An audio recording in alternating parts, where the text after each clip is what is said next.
Le prophète alayhi salatu wassalam, il disait à Abu Bakr et à Omar, si vous voyez Ouais, une personne qui s'appelle Ouais, allez le voir et demandez-lui de demander pardon à Allah pour vous. Regardez, subhanallah. Si vous voyez Ouais, allez le voir et demandez, dites-lui que le prophète alayhi salatu wassalam lui passe le salam.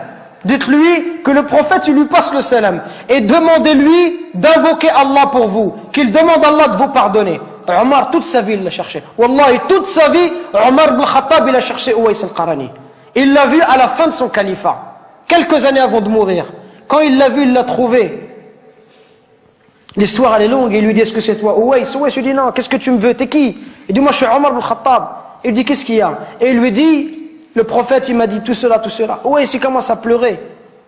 Il lui dit, pourquoi il a dit ça? Qu'est-ce que j'ai fait? Et il lui dit, le prophète, il nous a dit, si on te voit que tu demandes pardon à Allah, et que tu avais la peste et que tu as été guéri, excepté la taille d'une pièce dans ton dos, parce que tu avais une mère et que tu as été bon envers elle.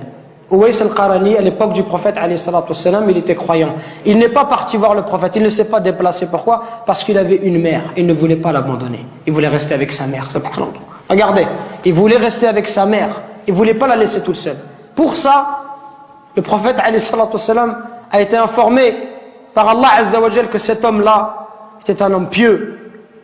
Et Omar, il est parti le voir et il lui a dit, et Ouais lui a dit, moi je vais demander pardon pour toi. Toi tu es Omar ibn Khattab, je vais demander pardon à Allah pour toi. Il lui dit, oui, tu demanderas pardon à Allah pour moi. Pour vous montrer la valeur des parents. Allah, il nous interdit de faire de dire la moindre phrase. Le moindre mot. Fi, ça n'a aucun sens. Ça n'a pas de sens. Fi, c'est une onomatopée. C'est un son. C'est un mot qui est composé de 2 lettres. C'est le mot le plus petit en arabe. C'est pour vous dire que si tu n'as pas le droit de faire à ton père, celui qui fait des phrases entières et qui lui dit tu m'as jamais rien appris, tu m'as jamais rien donné, et qui se plaint, ça c'est encore pire. Regardez, à travers ce dua, on retrouve la miséricorde. Ceux qui bénéficient, qui doivent bénéficier de notre bon comportement et de notre miséricorde, ce sont nos parents en premier, notre père et notre mère.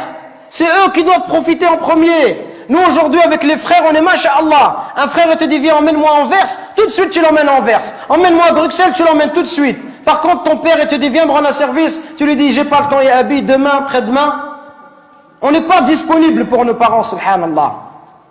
Regardez ce dua. Oh Allah, fais leur miséricorde comme ils m'ont élevé tout petit, subhanallah. Quand tu auras des enfants, tu vas comprendre, subhanallah. Quand ton fils il pleure la nuit, les parents ils dorment pas, peuvent pas dormir, subhanallah. Au moindre bruit de l'enfant, ils se réveillent. Les parents ils sont capables de se priver pour donner à leurs enfants. Ton père, combien de nos parents ils se sont levés, subhanallah, à 5 heures du matin, à 4 heures du matin, ils ont fait même 2 travails, exprès pour pouvoir nous donner ce qu'eux ils n'ont pas reçu, exprès pour nous acheter des chaussures Nike ou nous acheter de la marque, pour nous donner ce qu'eux ils n'ont pas connu dans leur enfance, eux qui sont venus à 13 ans ou 14 ans en France. Et nous, subhanallah, on n'est même pas capable de leur rendre tout ça. On doit être miséricordieux avec nos parents. On doit les aimer, leur montrer de l'amour. Quand ils sont vieux, on doit être auprès d'eux, leur accorder du temps. Mais nous, quand on est marié, on préfère notre femme, on préfère nos enfants.